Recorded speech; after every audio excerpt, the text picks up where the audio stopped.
The latest. Thank you for all love and support. I appreciate you all. Africans, we are always talking about what we're supposed to do as a people. But our leaders, nobody knows why it's taking them so long, for years, decades, to always sing the songs of unity without acting. Our Pan-African leaders have a vision. Nkrumah, Gaddafi, Du Bois, and the rest have a vision of seeing all of us united. Until date, the Pan-African Parliament still sit down and all we talk about is speech, yet we do not act. We are calling for a borderless Africa. We know what we are supposed to do. Just a command, all the borders will be opened, but nothing is happening. We are talking about Africa having its own currency, Africa having its own bank, we having one military, but all these things are always in speech. Our leaders do not act when they are supposed to act. Let's take Mali, Niger, and Burkina Faso. Just 2 years. All that these people have been saying in their parliaments for decades, they are using just few years to do all these things. No borders within Mali, Niger, and Burkina Faso. One currency, one bank. Africa that was united, an Africa with a single military, an Africa with the one central bank, one monetary policy, one currency, an Africa that had one trade union. Fast forward, 62 years later, going on 63, those wishes are yet to be realized. When they were at the African Union in Addis Ababa, they were divided when they went there.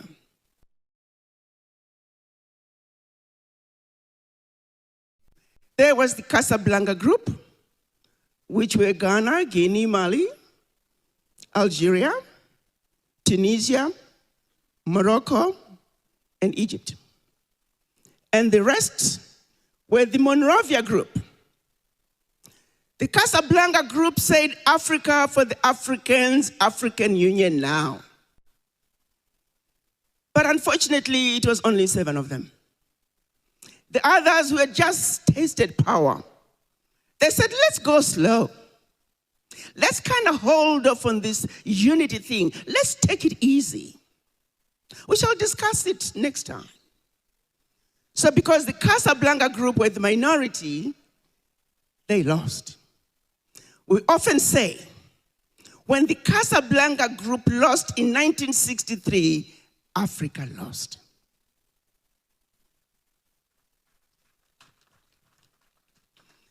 "2025, of the pillars of development that were discussed by our founding fathers in 1963, we've only been able to accomplish only one: the creation of the ECFA.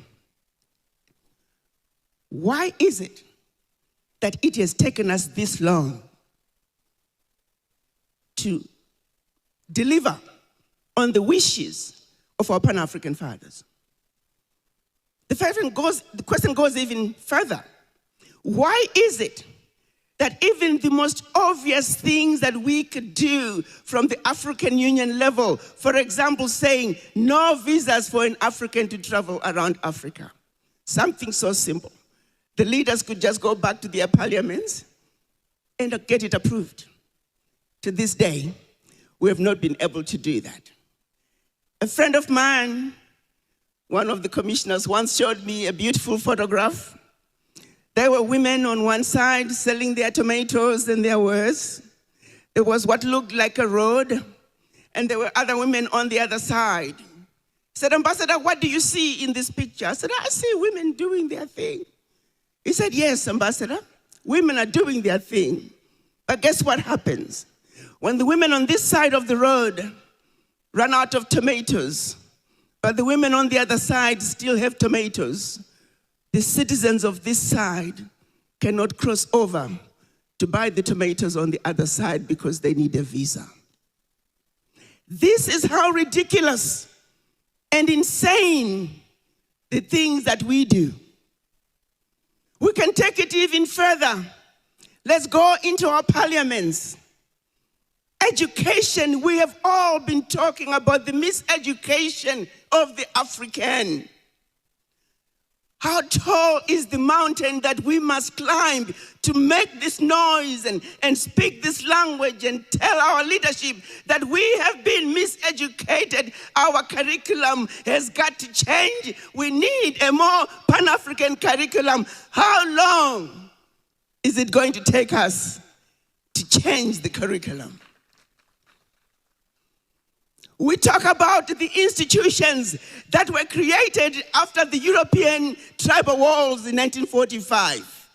Institutions like United Nations, World Bank, IMF, World Trade Organization, World Health Organization.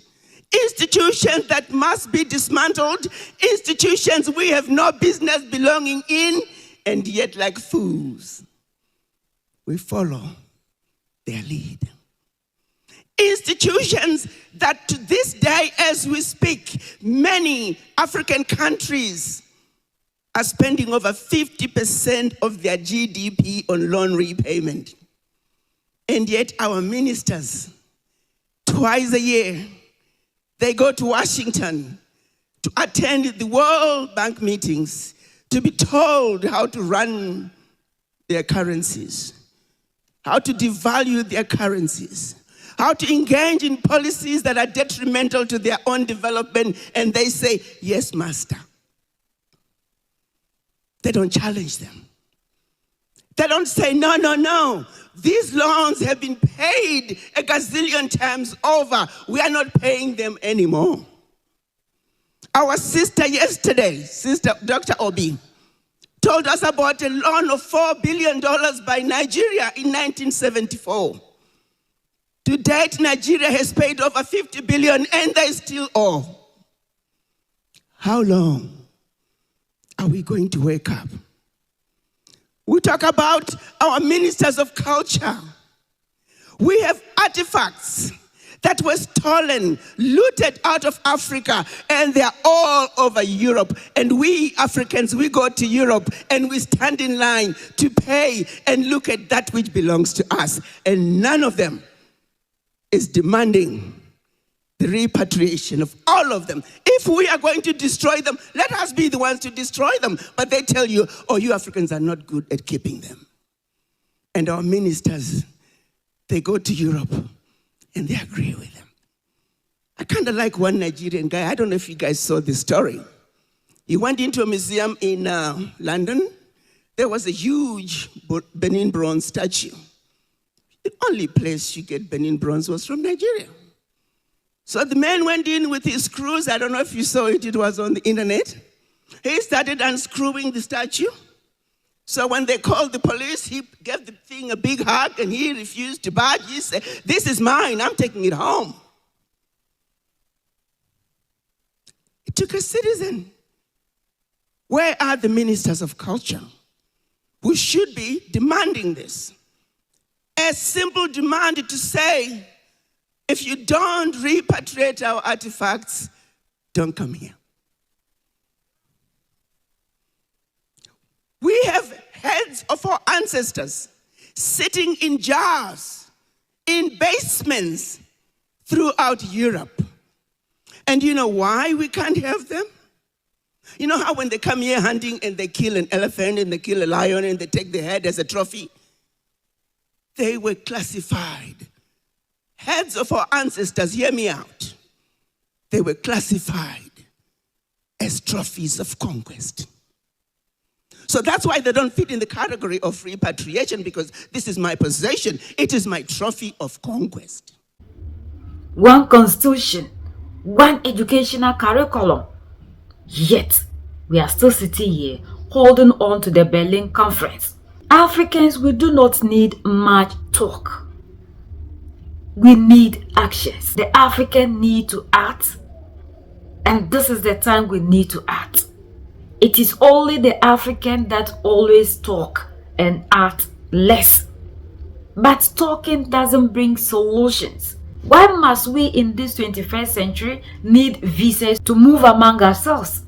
Yet, people come outside of the continent and they are able to move among us freely. It is better the Africans stop talking. And this can be possible if we, the youth, understand ourselves and unite. When the youth is able to unite, these are leaders who have no other option than to act in our interest. But because of seeing that even among us we are so divided, that is the reason to which our leaders are also finding it so difficult to do that. And we've also seen that there are other countries that do not want to see their brothers from other nations. If we start to love ourselves, unite, and see that anybody coming from wherever into my country is my brother, then we can force these people to do as we wish. We cannot continue to be talking forever and ever without backing these things with actions. We really need to be able to move among ourselves. We need to make sure that all the dreams that we have as Africans, we put them into practice, other than all of us sitting every blessed day talking about the same thing and nothing happens. We know the power doesn't lie in the hands of we the youth. The most important role that we play as the youth is to love ourselves. We can make this happen when we unite as a people. We really need to start seeing ourselves as one.